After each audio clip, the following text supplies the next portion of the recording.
Hello, hello. Shalom, shalom. Shabbat shalom, actually.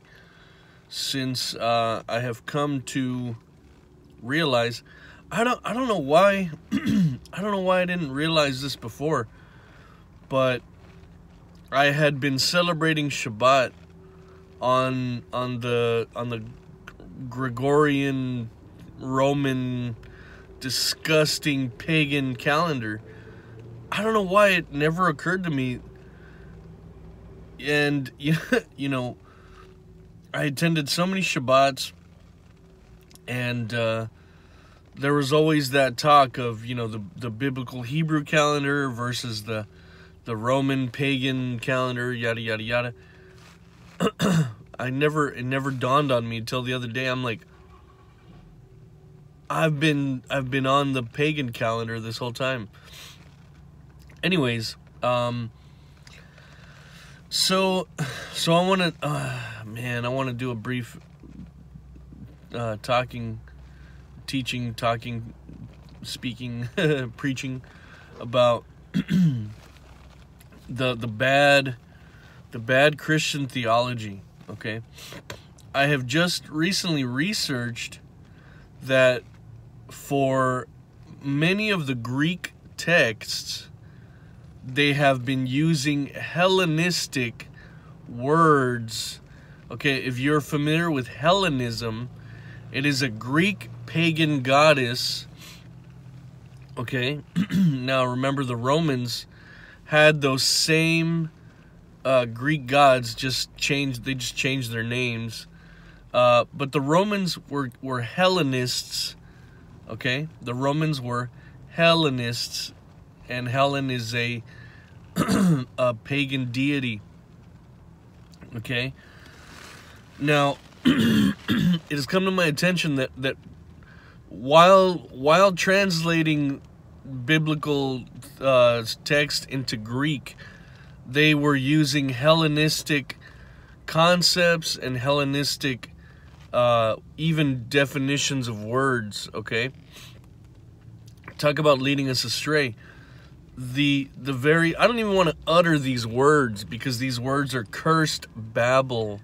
Okay, but for example, okay, the transubstantiation idea. I just sent a video to a young brother that's learning the Torah path, and I sent him a Paul Neeson video. And Paul Neeson is one person that helped me, come to it wasn't Paul Neeson. Paul Neeson's videos helped me understand more of the Torah perspective. I gotta say, it's Yahuwah himself that has brought me to Torah through his opening of my eyes and ears and heart. But Paul Neeson, I would listen to quite often. Okay, and I just listened to a Paul Neeson video just now, and I was like, what? Okay, in First John or Yehuchanan, it says, little children, do not be deceived. Those that do righteousness are righteous. Okay, do not be deceived with that whole, oh, Messiah is your righteousness, and the Father doesn't see you anymore, he just sees his Son. No. No, okay? At the resurrection, okay? At the resurrection, you will be given based on what you've done, okay? You will either be in the resurrection unto eternal life, or you will go to the resurrection unto condemnation, okay? So when you are face to face with the judge, he's not just gonna go, oh, is that Joseph David? Oh no, that's I don't see Joseph David, I see Messiah. No. No, he's gonna see everything I've done, and I'm going to be given based on what I've done in life. Okay? Did I endure to the end? Did I keep my robes white? Meaning, that is a Hebrew way of saying, did you keep all the commandments? Okay? So that whole transubstantiation or imparted righteousness, that's a false teaching, okay? For example, the Christians like to say, oh, Abraham had faith, and it was counted onto him for righteousness. No. Again, no. The difference between Greek, just believe in something, you know, or the Hebrew faithfulness, okay? Just like in a marriage, our relationship with Yahuwah and our relationship with Messiah is a covenant marriage. Let me tell you something that is extremely important. Okay? Right now, as Talmudim, as disciples, we are supposed to endure, okay, and endure to the end. So once we reach the resurrection, okay, once we reach the resurrection, and if you happen to still be alive for that resurrection, you will be given a new body, okay? That is the born again that we are waiting for, okay? Being some, you know, some altar call, you know, person that went up to the altar call, and suddenly you have this like, oh, this feeling. No, okay, that's what I'm sorry, but that's what the Mormons think. Okay, that's, you know, some Egyptian, you know, Freemasonic, pagan thing where you're just like, oh, suddenly I feel brand new. No, that's not born again. None of us are born again yet. Okay? At the resurrection, when you receive your new body, you will be born again then. Okay? And at that point, you will be part of the bridal feast. Okay? Because right now okay, let's say it like this. Right now, the bride, Messiah died to atone for sin, okay? And he wanted to, you know, he atoned for sin so that we could be, so the bride could return to covenant, okay? So the bride could return to covenant. And the bride's not supposed to defile herself. The bride is supposed to endure, and he awaits a chaste, okay, chaste, unadulterous bride. He awaits a bride that has not whored herself to other men, other gods, other, you know, idols, other doctrines, okay?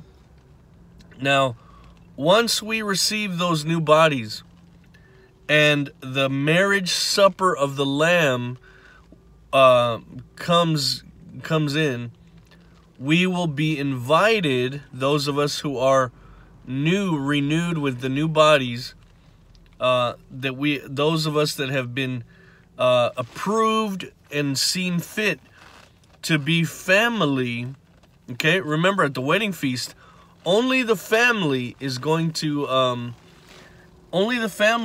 join. The people that were unto the resurrection of unto condemnation, they will not be admitted to the consummation of the marriage. Okay? So we are awaiting the consummation of the marriage. And then the Messianic reign will happen after the wedding supper of the Lamb. So you've been taught lies. You know, even the Protestants still teach Catholic. They even teach Kabbalistic lies, man. The Protestants who hate who have that whole Marcionism thing. You know, all the Jewish stuff is done away with. All the, you know, I'm sorry, I'm trying to fix my little thing here. The Protestants, even the non-denominational, all who are so stuck under Constantine's oath. I just showed the brother Michael. I just showed him a link that had the Constantine oath to you know, observe nothing of the Jews, you know, the feasts or Sabbaths or anything. Let me tell you something. Okay, the feasts are of Yahuwah. They're not of the Jews. They're for all the children of Yasharal. The Jews are just one house, the Yehudah. Okay, the rest of the tribes, the feasts are for everybody. Like I always tell everybody, in the Messianic reign, the feasts will be done. The Sabbaths will be observed. The feasts will be observed. Everything will be restored and renewed to the way that the Father wants everything. And He wants His eternal feasts. I digressed. I was talking about something else. Ah, man. Anyways. Again. I was talking about Abraham. The Greek... Just believe. No. Okay, no. And people will say, the I don't even want to say the word because it's Shabbat, but the spell, okay, the so-called good news, that's another Greek lie. Okay? Again, I'll say this again. When somebody in Greece or Rome was accused of a crime, the criminal would hire an evangelist, and this evangelist would go around town. Hey, did you hear Bobby? Yeah, Bobby, you know, Bobby got caught stealing at the marketplace. But you know what? Bobby gives to the poor. So they would say the good news of Bobby, how good of a person he is. So when the trial came, people would give that criminal favor, though he didn't deserve it. It's unmerited favor. Okay, now Hebrew Bible concepts are that those that do righteousness are righteous. So, for example, Abraham. You know, many don't know this because the enemy has removed important books from our canon. Let me tell you something. If you read the book of the upright, the book of Joshua, I'm pretty sure it's Joshua, you will see more of Abraham. He, you know, he was another figure that had a lot of very similar stories to the other prophets and the other important characters in our history. And Abraham, one thing that you guys might not know is that he would walk to Noah and Shem's house and learn Torah from Noah and Shem, because both Noah and Shem were still alive during the time of Abraham. So Abraham was being discipled by Noah and Shem. And who was Noah? A man who was found righteous because of all his works. Okay? Be not deceived, brethren. Oh, you know, works or no works. Both whores, both the harlots of the denominations and the whores of Rome, they're all feathers of the same bird. Okay? Works, no works. What does our scripture say? Show me your walk without works, and your religion is useless. Okay? That would be the Hebraic way to say it. Show me your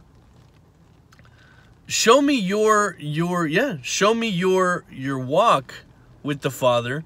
Remember, Enoch walked, you know, with Yahuwah. You know, these important figures walked Okay, so show me how you are walking with Yahuwah, with the Ruach, with the Messiah. And if you have not works, fruit, if you have no fruit, if you have no doing, okay, then you have a dead faith. Okay, I believe that's Jude? Jude or James? Yaakov or Yehuda? Okay. That's an important text that everybody forgets. Even I forgot what book it's in, but I remember the text, the verse.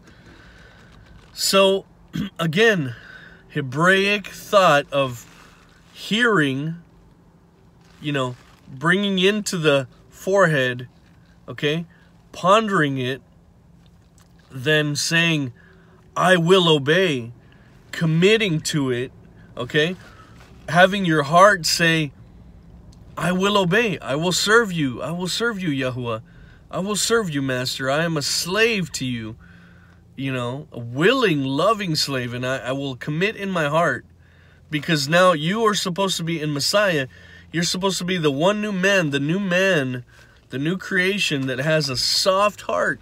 And what does the prophecy say? That Yahuwah himself, the Elohim himself, will cause you. He doesn't say that he'll suggest to you. He doesn't say he'll maybe have you possibly, no. He says that he will cause you to walk and to do all of his statutes and judgments and commands and everything. Not by your power. It is the holy, set apart Ruach, okay? Another thing that you brethren have to understand, okay? The Ruach is power, is breath, okay? Let's say when you were lost, okay, you were walking around as a dead man or dead woman. When you were lost, you were dead, okay?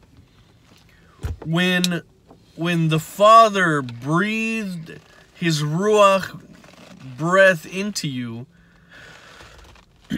okay, you didn't go around like still disobeying him, okay? You went, you became alive in the Father. You started to see what the Father wants you to do, okay? Messiah, remember, Messiah breathed on the disciples, on the apostles. He's showing that he is the Elohim that gives the breath, that Ruach. Okay, Ruach means wind, but also, connotates to spirit. The Ruach is Yahuwah's empowering for you to have that supernatural change that has now given you a soft heart that is no longer hard-hearted to hearing all of his statutes, okay? Remember how you were before you came to Messiah. You hated everything. I would mock evangelists and mock preachers, and I hated everybody. Okay? So once again, back to the concept. Back to the topic at hand. Those that do righteousness are considered righteous. Those that hear the word of the entire counsel, of the entire written work of the Father, those who internalize it in their forehead, those who have the mark. Remember, he says that I want you to take my words and have them as a mark of remembrance on your forehead and on your hand, in your mind and in the things that you do. That is the Hebraic understanding of the forehead and the right hand. The forehead, the mind, and the right hand, your deeds, your works. Okay? Be not deceived. You are to work out your salvation through fear and trembling. Okay? Another important thing. Simply believing in Messiah is not enough. Just as I'm sure Yaakov says, James, okay? His name is Yaakov, not James. Yaakov says, the demons believe, the demons believe and they tremble, Okay? So we are to work out our salvation through fear and trembling. Now, the demons believe, they fear, they tremble. Will they be saved? No, they will not be saved. Okay? Simply just believing in Messiah. You know, people say, oh, the good news is just believe. Just believe. Okay? Just believe. But the thing is, believe in the Greek is different from believe in the Hebrew. Okay? Again, in the Hebrew, it's hear, think, internalize, commit to obedience, and carry out the obedience. Hear it and do it. That's why they said there are hearers, and then there are hearers and doers. Okay? And without doing, you have a dead everything. Okay? So, again, do not be deceived by this transubstantiation, this imparted righteousness. Abraham obeyed, and his obedience was what made him in right standing with Yahuwah. Okay? Abraham didn't just, yeah, I believe in the spaghetti monster. The flying spaghetti monster, you know. It's not enough. It's not enough to just, I believe, you know. It's obedience, okay? And let me tell you something. Salvation isn't what the Christians have taught, that, you just believe and you're going to go to heaven. Sorry. No one's going to heaven. It's that we are awaiting the resurrection, and that we are awaiting the kingdom, okay? The kingdom that is coming, the new Jerusalem that is coming out of the heavens, and we are awaiting to be part of the kingdom that was and is to come. Okay? No one's going to heaven. You know? Some of you will say, well, yeah, Enoch and some of the prophets went up to the heavens. Okay, well, there's different layers of heavens. Anyways, maybe that'll be another video. But brethren, again, those that do righteousness are righteous. Okay? Those that are righteous are considered in right standing with Yahuwah and will be admitted and given based on what they have done. Okay? Shalom. Shabbat shalom.